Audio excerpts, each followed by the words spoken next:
그래서 그런 거 쓰실 수 있고, 그 다음에 이제 기타 재료도 설명을 드리면 뭐가 있냐면 지우개가 있죠. 연필이든 색연필이든 같이 따라다니는 재료 중 하나야. 지우개. 지우개가 있는데 전 이걸 많이 쓰는데, 떡지우개. 이름이 떡지우개예요. 얘를 많이 쓰는 편인데, 우리가 지우개도 아무거나 쓰는 게 아니라 미술용 지우개를 써야 돼요. 간혹 이제 수업 시간에 첫 시간에 아무 지우개를 문구점에서 사갖고 오시는 분들이 있는데, 그럼 어떻게 되냐면 그림에서 표현할 수 있는 게 한계가 있어요. 미술용 지우개는 고무 지우개로 되게 이렇게 말랑말랑하거든요. 이렇게 말랑말랑해. 그러다 보니까 이 말랑말랑한 미술용 지우개를 쓰다 보니까 얘로 이제 표현할 수 있는 게 되게 많아요. 이건 제가 쓰다만 건데요. 이렇게 말랑말랑하죠.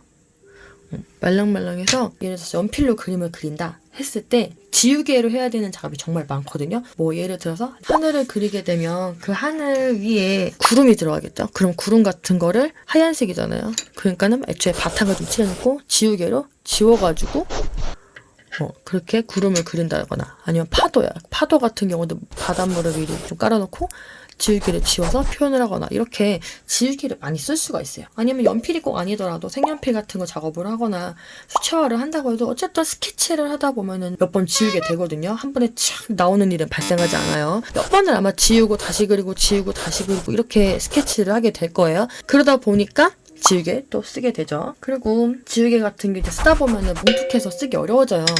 처음엔 새 거 했을 땐 이렇게 깔끔하단 말이야. 근데 쓰다 보면은 막 이렇게 뭉툭해져가지고 막 이렇게 되죠. 그러면은 칼을 꺼내가지고 지우개가 이렇게 있으면 대각선으로 반듯하게 이렇게 잘라요. 반듯하게 이렇게 잘라가지고, 그런 다음에 여기도 쓰고 여기도 쓰고 할 건데, 원래는 되게 이렇게 둥글둥글 해줬었잖아요. 많이 써가지고. 근데 이렇게 해주면은 반듯한 면이 다시 생기죠. 그럼 요 면을 가지고 또 반듯하게 싹 지울 때 쓸 수도 있고, 내가 아까 여기다 연필을 묻혀놔가지고 지울 수도 있고, 그 다음에 아니면 이런 뾰족한 부분, 요런 걸 활용해가지고 뭐 어떤 묘사를 할 수도 있겠죠. 그래서 지우개는 그렇게 뾰족한 부분을 만들어서 쓰는 게 좋고요. 그 다음에 또 같이 쓰는 게 뭐냐면 연필깎이. 연필깎이도 종류가 많죠. 두 가지가 있죠. 자동 연필깎이냐 수동 연필깎이냐 이렇게 있고, 자동은 말 그대로 자동이요. 그냥 쓱 넣으면 드르르 깎이는 연필깎이가 있거든요. 요즘에 나오는 거. 수동 연필깎이 같은 경우에는 또 두 가지로 나눴죠. 그러다 보니까 총 세 가지가 되는 건데, 수동에서는 또 나눠지는 게 뭐냐면 이렇게 연필을 돌려서 깎는 거. 이렇게 연필을 돌려서 이렇게 깎는 게 있어요. 이렇게. 그리고 두 번째는 이렇게 얘를 꺼내가지고 구멍에 넣어서 이렇게 손잡이를 돌려서 깎는 거야. 이렇게 해서 보통 두 가지가 있죠. 저 같은 경우는 다 써요. 왜냐면은 초반에는 이렇게 손잡이 돌리는 게 편해요. 들고 다니기엔 이런 게 뭐 이런 거나 이제 뭐 이런 거나 이런 것까지 들고 다니기에는 뭐 이런 게 편하겠죠. 근데 잘 부러져요. 깎다 보면은. 일단 그리고 밥통이 너무 작아서 그 연필 깎으면 나오는 밥통 있잖아요. 요거 여기 이게 좀 커야지 왔다 갔다 잘 안 하거든요. 저는 평상시에는 이렇게 돌려 쓰는 걸 많이 쓰는 편이고요. 그러다가 쓰다 보면은 연필이 되게 짧아져요. 이렇게 짧아지거든요. 그러면 그때부터는 이제 여기에 깎으면 얘가 안 깎이고 턱 닫혀버려. 안 깎여요. 그러면 이제 아까처럼 이렇게 돌려 쓰는 것들, 이렇게 돌려 쓰는 연필 깎기를 쓰는 거. 저는 다 병행해서 쓰는 편이에요. 그게 편하거든요.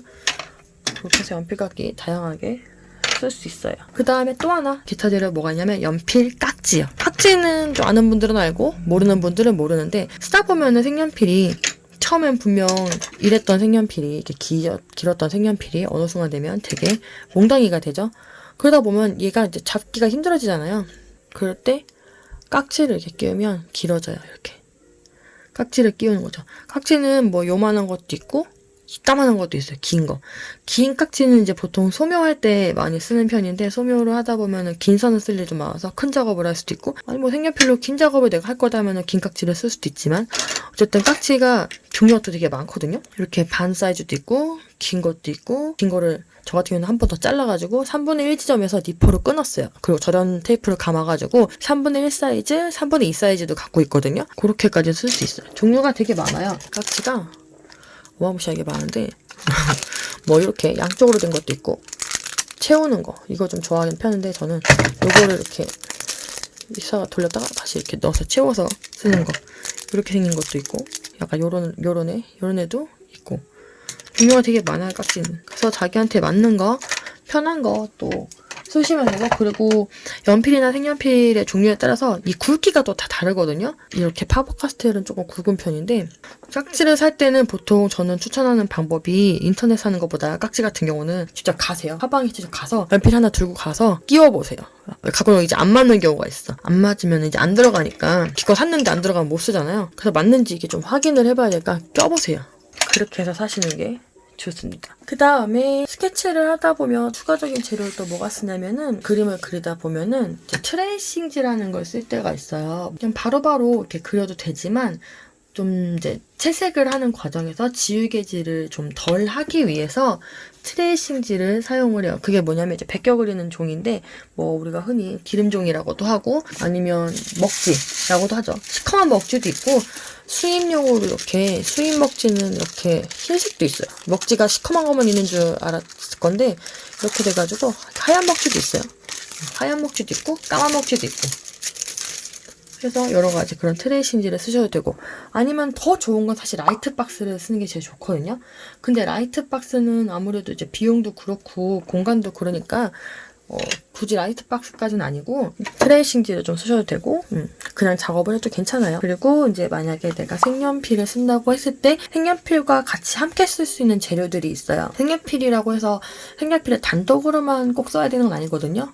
어떤 분들은 색연필만 써야 된다라고 하시는데, 색연필은 색연필끼리도 혼합이 가능하고요. 다른 재료랑도 혼합이 가능해요. 수성 색연필, 유성 색연필 이렇게 섞어도 괜찮고요. 수채물감하고도 혼합이 되는데, 수성 색연필하고 수채물감을 혼합을 해서 작업을 해서 쓰는 것도 있지만, 그게 아니라 애초에 수채화물감 작업을 하고서 유성 색연필을 위에 올려주는 방법도 있어요. 그렇게 쓰게 되면은 뭐가 장점이냐면, 수채화에서 조그만 색필붓으로 묘사를 막 세밀하게 다 하는 게 자신이 없다 하는 분들은 색연필로 올려주시면 좀 더 쉽죠. 얘는 좀 그래도 단단하니까 아무래도 묘사를 하기가. 그 다음에 아크릴 물감이 혼합이 또 가능해요. 아크릴 물감으로 그림을 다 그린 후에 유성 색연필로 위를 좀 얹어서 이제 묘사를 좀 해준다거나 그러는 거 가능해요. 그래서 그렇게 아크릴 물감하고도 혼합이 가능하다는 것까지 알고 계시면 좋겠습니다.